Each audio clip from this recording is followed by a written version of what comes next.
দাদা কি বের হয় মধু না? যেমন ট্যাঙ্কি তেমন কার্বোরেটরের অবস্থা, টানটা উঠবে কিভাবে? কি বুঝলেন?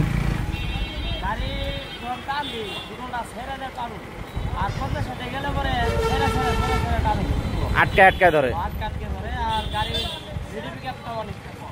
ক্লাস প্লেটে কোনো ঝামেলা আছে নাকি? কার্বোরেটর গাড়ির প্রাইভেটে অনেকটা নয়েজ আছে। ধরেন তো। আর হ্যান্ডেল পাকা, আর কোনো সমস্যা পাইলেন?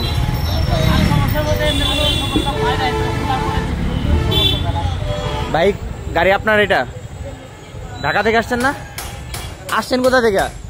ঢাকা থেকে। আপনার কাছে কি প্রবলেম মনে হয়েছে? গাড়িতে সমস্যা কি কি আছে জানা মতে? না এমনি জানা মতে কোনো সমস্যা আছে? তাহলে আমাদের টান ওঠে না, টানে সমস্যা আছে। তো যাই হোক, বাইকটা আমরা খুলে দেখি, বাইকে খুলে দেখার পরে বুঝবো কি অবস্থা। তো মোটামুটি একটা বেসিক আইডিয়া দেওয়া হয়েছে যে কি কি সমস্যা আছে। তো খোলার পরে বুঝতে পারবো আরো কি সমস্যা। সাথে থাকবেন। কি বুঝলেন?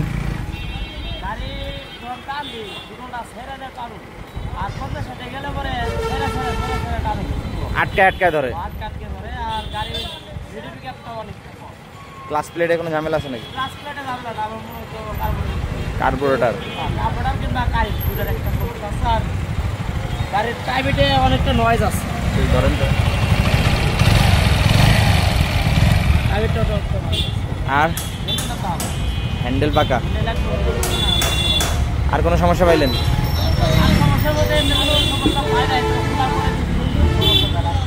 বাইক গাড়ি আপনার এটা ঢাকা থেকে আসছেন না?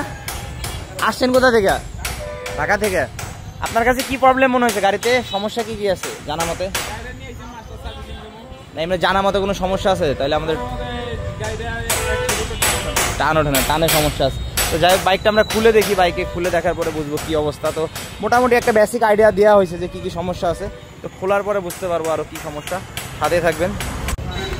তো বাইকটা খোলা কমপ্লিট, বাইকের অবস্থাটা আমরা একটু দেখাই দিচ্ছি। বাইকের ভিতর সাইডে টুকিটাকি ময়লা আছে। তো সম্পূর্ণ বাইকটা আমরা এইভাবেই খুলে নেই, বাইকটা ওয়াশ করব। তো বাইকের যে কাজগুলো থাকে, কাজ করার আগে আমরা ওয়াশ করে দিই। তো এই মাস্টার ক্লিনিং সার্ভিসের ভিতরে আমাদের মাস্টার ওয়াশটাই আপনাদের সব থেকে পছন্দ। তো ওয়াশ চলতেছে প্রত্যেকটা বডি, প্লাস্টিক থেকে শুরু করে মেইন ট্যাঙ্কি, এটা মেইন ট্যাঙ্কির কাভার এটা। তো ওয়াশ করে করে শুকাই দেওয়া হচ্ছে। তো আমরা ওয়াশ করে শুকাই নেই, এরপরে আমরা বাইকটা বাদ বাকি যে কাজ থাকে সেগুলো করব। তো সাথেই থাকবেন, কিভাবে বাইকটা উঠাই দেখাবো। যারা ঢাকা কেরানীগঞ্জের আছেন, বাইকটার ভিডিওটা শেয়ার মাইরেন উড়াধুরা। যদি টপ 5-এর মধ্যে পড়ে তাহলে পাবে আকর্ষণীয় একটা হেলমেট। তো সর্বমোট 10টা হেলমেট, 2টা পেজে 5টা 10টা হেলমেট দেওয়া হচ্ছে। তো এই পেজের জন্য 5টা হেলমেট, টপ 5 ভিউয়ের ভিতরে থাকলে পাবে একটি হেলমেট। তো শেয়ার মাইরেন, সাপোর্ট করেন, সাথে থাকবেন বাইকের। তো সম্পূর্ণ বাইকটা আমরা এখন ওয়াশ করব। তো আমরা 3টা স্তরের ওয়াশ দিয়ে থাকি। এটা হচ্ছে প্রথম স্তরের ওয়াশ, পানি দিয়ে ময়লাটা বের করব। তো এই ওয়াশটা 10 থেকে 15 মিনিট আমরা পানি দিয়ে ময়লাটা বের করে নেব। এরপরে আমরা লিকুইড দিব, লিকুইড একটু ঘন করে লিকুইড দিব, কারণ বাইকটা হঠাৎ করে ডলা দিলে ময়লা আবর্জনায় যে শক্ত হয়ে থাকে, রং নষ্ট হতে পারে। তো লিকুইডটা দেওয়ার পরে আমরা সুন্দর করে বাইকটা ওয়াশ করব, সামনের চাকা থেকে শুরু করে সম্পূর্ণ বাইক ওয়াশ করব। তো আজকে আমাদের বাইকটা ডলতেছে নেতা। তো সুন্দর করে খুব পরিষ্কার পরিচ্ছন্নভাবে কাজটা করে থাকে যারাই বাইক ওয়াশগুলো ওয়াশ করে। তো যারা আমাদের ভিডিওগুলো দেখেন অবশ্যই নোটিস করবেন এই জিনিসগুলো। তো এই বাইকটা কিন্তু আমরা দিচ্ছি কন্টেস্টে। তো শেয়ার মাইরেন, উড়াধুরা শেয়ার মাইরেন, বাইকে সাপোর্ট করেন। দেখতেই পাচ্ছেন বাইকের ময়লা কতটা থাকে, কালার অলরেডি চেঞ্জ হয়ে গেছে। তো যারা সার্ভিস করতে চান অবশ্যই একদিন আগে যোগাযোগ করে আসবেন। তো বাইকটা আমরা এখন ফাইনাল ওয়াশ দিব। তো 3টা স্তরের ওয়াশ দিয়ে এটা হচ্ছে ফাইনাল ওয়াশ। তো একসাথে 2টা বাইকে আসছে কেরানীগঞ্জ থেকে, জিক্সার এবং 4B বাইক। তো বাইকটা আমরা ফাইনাল ওয়াশ দিয়ে দিচ্ছি। এরপরে আমরা বাইকের যে বডি প্লাস্টিক আছে, বডি প্লাস্টিকগুলো সুন্দর করে ওয়াশ করব। তো প্রত্যেকটা বডি প্লাস্টিক কিন্তু আমরা ওয়াশ করে দিই, জাস্ট বডিটা ওয়াশ করে দেই না। মেন হচ্ছে অনেকেরই আমাদের এই ওয়াশটা পছন্দ। তো ওয়াশের ভিডিওটা একটু শর্ট করে দিচ্ছি, ভিডিওটা ফাস্ট করে দিচ্ছি। তো যারা দূর দূরান্ত থেকে আসতে চান, আমাদের অ্যাড্রেস হচ্ছে জেলা টাঙ্গাইল, মির্জাপুর উপজেলা, এবং এক্স্যাক্ট লোকেশন হচ্ছে দেওহাটা, ঠিক ফ্লাইওভারের সাথে। তো এটা হচ্ছে ট্যাঙ্কির নিচের পার্ট। ফার্স্টে আমরা উপরের পার্ট পরিষ্কার করছি, এটা হচ্ছে নিচের পার্ট। তো এই বাইকে কিন্তু অনেক কাজ বাকি আছে, অবশ্যই সাথে থাকবেন। যারা ধৈর্য সহকারে ভিডিওগুলো দেখেন আপনাদের অসংখ্য ধন্যবাদ। তো বাইকটা যেহেতু ওয়াশ করা হয়েছে পানি দিয়ে হাই ফোর্সে, তো প্রত্যেকটা জায়গায় আমরা হাওয়া দিয়ে পানিটা বের করে দিই, চেষ্টা করি যাতে কোনো বিন্দু পরিমাণ পানিও না থাকে। তো এরপরে আমরা একটা লিকুইড দিয়ে দিই যাতে জং না আসে, যেহেতু পানি দিয়ে এইভাবে ওয়াশ করা হয়েছে জং আসতেই পারে। তো বাইকটা শুকাই নিলে আর জং আসার সম্ভাবনা থাকবে না। তো বাইকটা এখন আমরা লিকুইডটা দিব, দিয়ে বাইকটা ভিতরে নিব। তো এর পরবর্তীতে আমরা কার্বোরেটরটা দেখব। মেন হচ্ছে বাইকের টানের সমস্যা, বাইকের টান ওঠে না। তো দাদা ফার্স্টেই বলছিল হয়তো কার্বোরেটরের প্রবলেমটা থাকতে পারে। তো যাই হোক, আগে আমরা কার্বোরেটরের বাইরের সাইডটা পরিষ্কার করব, বাইরের সাইডটা দেখব কী অবস্থায় আছে। ভিতরের অবস্থা ঘোলা পানি মামা, পুরা ঘোলা পানি। এই বাইকের ট্যাঙ্কিতে 100% ঝামেলা আছে। তো যাই হোক, সম্পূর্ণ কার্বোরেটরটা আগে খুলে নিই। মেন হচ্ছে কার্বোরেটর পিস্টনটা দেখতে হবে, বাটিতেই ময়লা আছে। তো কার্বোরেটর পিস্টনটা যদি খাওয়া থাকে সেই ক্ষেত্রে কিন্তু টান উঠবে না। জেট পিনটা দেখব, জেট পিনে হালকা ময়লা আছে, খুব একটা ময়লা নেই। তো কার্বোরেটর পিস্টনটা আমরা দেখব, এই যে এটাই হচ্ছে প্রবলেম। কার্বোরেটর পিস্টনটা চারি সাইড দিয়ে খাইছে, তো এক সাইডে একটু বেশি খাইছে, তো যার জন্য বাইকে টানটা ওঠে না। তো 100-র উপরে টান ওঠে না, আটকায় ধরে, এবং এছাড়া বাইকে কিন্তু মাইলেজ ড্রপ করে। তো যাদের এই সমস্যাটা থাকবে কার্বোরেটরটা চেক দিবেন এবং কার্বোরেটর পিস্টনটা দেখবেন। তো ভাই এর বাজেটে একটু প্রবলেম আছে। যাই হোক, আমরা প্রবলেমটা ফাইন্ড আউট করে দিচ্ছি। পরবর্তীতে যখনই এই প্রবলেমটা আবার ফেস করবে তখন কিন্তু আর কোনো অপশন নাই, কার্বোরেটর পিস্টনটা পাওয়া যায় না। মেবি যদি পাওয়া যায় তাহলে ভালো, যদি না পাওয়া যায় সেই ক্ষেত্রে কার্বোরেটরটা ধরে চেঞ্জ করতে হবে। তো এই বাইকের ফুয়েল ট্যাঙ্কিটাও আমরা পরিষ্কার করব। একটা সার্ভিসের ভিতরে আমরা কী কী কাজ করি এটা দেখাবো। তো আমরা ভালো করে কার্বোরেটর পিস্টনটাকে পরিষ্কার করে দিচ্ছি। এছাড়াও এই বাইকের ট্যাঙ্কিতে মনে হয় সমস্যা আছে, আমরা ট্যাঙ্কিটা খুলে দেখব।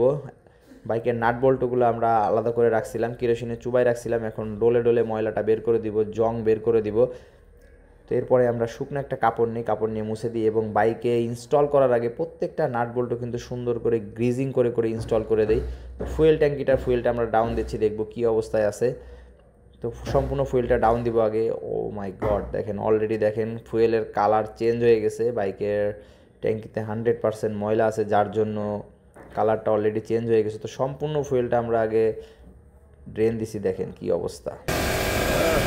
2 দিন আগে ফয়েল সেন্সর লাগাইছে, একটু ফয়েল সেন্সর তো আমরা চেষ্টা করব যতটুকু জং ক্লিয়ার করা যায়, আমাদের ধারা যতটুকু সম্ভব আমরা করে দিব। সিরিজ কাগজ দিয়ে ভালো করে মুখাটা পরিষ্কার করে নিচ্ছি। তো এই অবস্থা হইলে হবে কি, কার্বোরেটরটা কিন্তু নতুন দিয়েও লাভ নাই। তো আমরা কার্বোরেটরটা আজকে নতুন দিচ্ছি না, এটার তলা কাটতে হবে। তো সিরিজ কাগজ দিয়ে ভালো করে ঘষে নিচ্ছি, যতটা জং বের করা যায় আমরা করে দিচ্ছি। এটা তলা কাটতে হবে, তলা কাটে নতুন করে শীট লাগাইতে হবে এবং সম্পূর্ণ জংটা বের করে দিতে হবে। তো চেষ্টা করবেন সবসময় পাম্প থেকে ফুয়েল ইউজ করার, লোকাল ফুয়েলটা ইউজ করবেন না। এবং মাথায় রাখবেন যেন পানি না যায় ট্যাঙ্কের ভিতরে। পানি গেলেই কিন্তু এই জংটা তৈরি হয়, দীর্ঘদিন ধরে পড়ে থাকে। তো আমরা সিরিজ কাগজ দিয়ে ভালো করে ঘষে দিচ্ছি এবং ভিতরে টাইমিং চেন ঢোকায় যতটুকু পারবো আমরা ক্লিয়ার করার চেষ্টা করব। সাথে থাকবেন, কিভাবে করি দেখাবো। জোরে জোরে জোরে জোরে জোরে কি বেরোয় দাদা, কি বেরোয়? মধু না? 4B'র ফুয়েল ট্যাঙ্কিতেও মধু থাকে। তো অনেকদিন পর একটা 4B'র ফুয়েল ট্যাঙ্কি পাইলাম যার ভিতরে শুধু মধু আর মধু। 100টার ভিতরে 5টা বাইকে এই অবস্থা বের হয়, তো তার মধ্যে একটা। তো সবাই চেকিংয়ে রাখবেন, অনেক সময় অনেক বাইকে ফল্ট থাকে। তো এটাও আবুল খায়ের বের হয়ে গেছে, দেখেন কতটা জং, ওরে বাবা। তো এই অবস্থা হইলে হবে কি, ফুয়েল ট্যাঙ্কির তলাটা কাটায় নিতে হবে, তা না হলে কিন্তু কার্বোরেটারে এইটা জংগুলো যাবে। বাইকের কার্বোরেটারও সেম সমস্যা ছিল, বাইকের টান পাবেন না সঠিক, মাইলেজ ড্রপ করবে।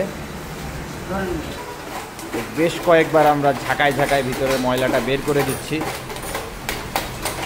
যতটুকু পারবো আমরা জংটা বের করে দিব। এর ফাইনাল সলিউশন হচ্ছে তলাটা কাটতে হবে, তলা না কাটলে কোনো লাভ নাই। আর কার্বোরেটর এখন পরিবর্তন করেও খুব একটা লাভ হবে না, কারণ এই জং একটু থেকেই যাবে একটু হলেও।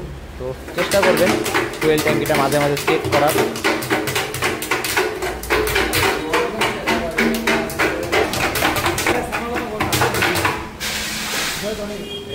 7-8 বার ঝাঁকিয়ে দিয়েছি আমরা।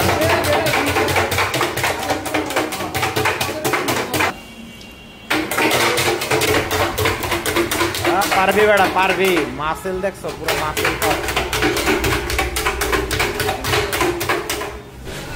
আমরা ফাইনাল ওয়াশটা করে দিচ্ছি। তো সাজেশন থাকবে তলা কেটে এটা ঠিক করে নিতে হবে, তা না হলে কিন্তু কার্বোরেটর টিকবে না। নতুন কার্বোরেটর লাগাইও কোনো লাভ নাই, এই ময়লাগুলো বারবার যাবে কার্বোরেটরে এবং বাইকের সঠিক টান পাবেন না এবং মাইলেজও ড্রপ করবে।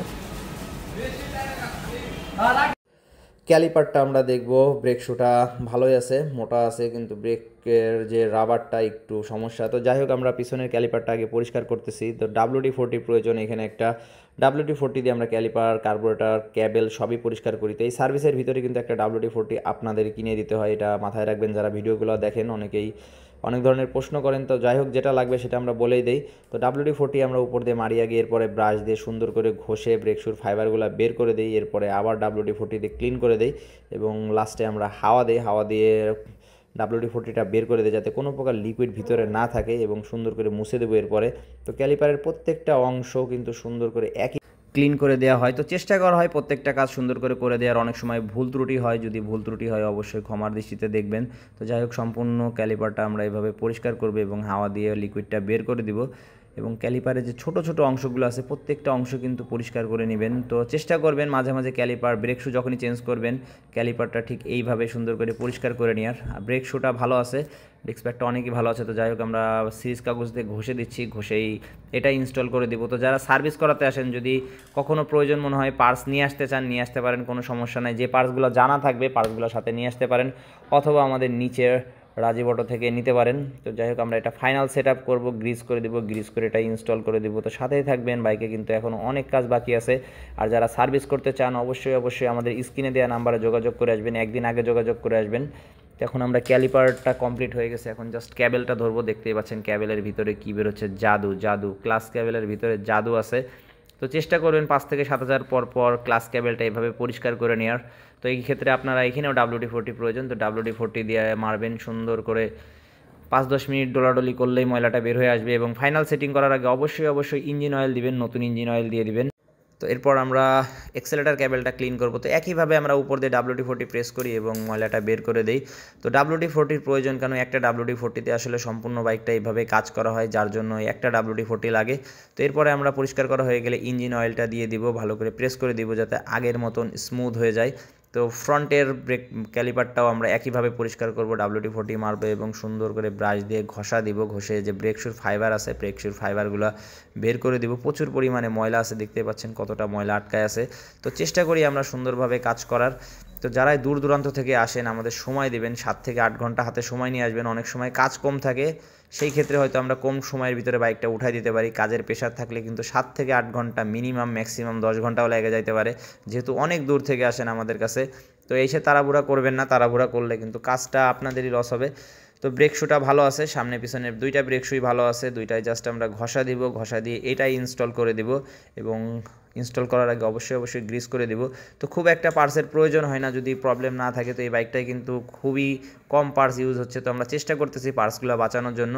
সামনের স্টিকটা গ্রিজ করে দিচ্ছি। তো ফার্স্টে দেখাইছিলাম ট্যাবিটে নয়েজ ছিল, খুব বাজে নয়েজ ছিল, তো আমরা ট্যাবিটটা অ্যাডজাস্ট করে দিব। তো আমরা ট্যাপিড ক্লিয়ারেন্স দুইটাই আপাতত 6 রাখতেছি, যদি মিষ্টি সাউন্ড রাখতে হয় 6টা একটু টাইট রাখবেন, কষ রাখবেন। 6টা টাইট রাখলে ইনটেক এক্সজস্ট দুইটাই আমরা সেম রাখতেছি। তো অনেকে জিজ্ঞেস করেন, যার জন্য বলে দিলাম। তো বলে দিয়ে অনেক সময় তর্ক বিতর্ক করেন, এই জিনিসটা করবেন না। আমরা যেটা রাখতেছি সেটা বলে দিচ্ছি, আপনার যদি পছন্দ না হয় আপনি আপনার মতন করে অ্যাডজাস্ট করে নিতে পারেন।